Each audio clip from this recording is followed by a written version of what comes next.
Alright guys, welcome to the MTA lab. We are going to do an experiment to show the colligative properties of chemistry. Okay, colligative means that it is a property that has to do with a solution, with the concentration of the solution, but does not have anything to do with what is being dissolved. So what we're going to do is the following experiment.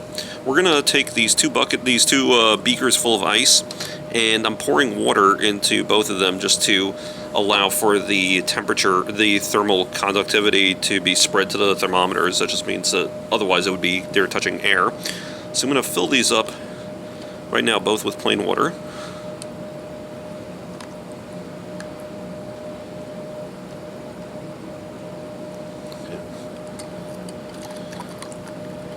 I want you to watch the thermometers. So right now these are both filled up. We're going to wait for these to reach thermal equilibrium, meaning for both of them to reach the same temperature. Let me just get the thermometers propped up. Okay, there we go. Okay, so you can see that they're both dropping down. They will eventually approach zero, okay, as the water was room temperature, so that's going to equalize with the ice, and it'll get to zero when it starts to melt. Okay, now what we're going to do is the following. I'm going to take some salt and add it to one of the beakers, and we're going to see what effect that has on the melting temperature. Okay, so I'm adding table salt to the one on the right.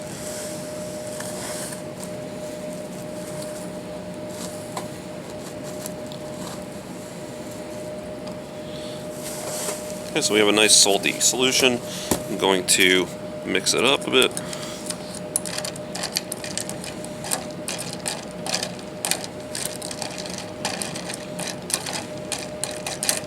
And we did not add any salt to the one on the left. Now I want everybody to watch what happens to the temperature.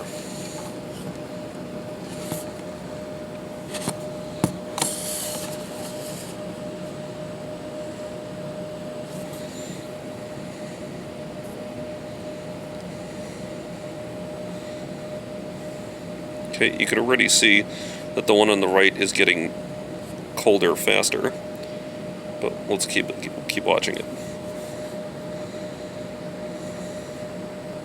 Okay, so I just paused it for a bit, let it go, and you can already see that the one on the right with the salt in it is below zero, whereas the one on the left is hovering around 4 degrees Celsius or so.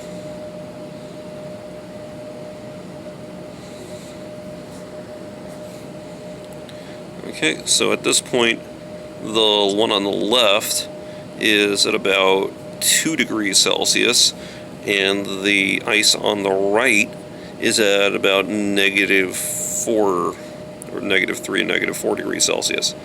Okay, and it's going to actually keep going down on that one. Now, I don't know if you can notice, but the one on the right is actually covered with frost, whereas the one on the left is not. Okay, also indicating just exactly how cold the salt water has been getting. So to wrap up our view of the depression of the freezing point, you can see that the salty water bath here has gone below zero, okay, well below zero, whereas the plain water, this is just tap water over here in ice, this is hovering just above 0 degrees Celsius.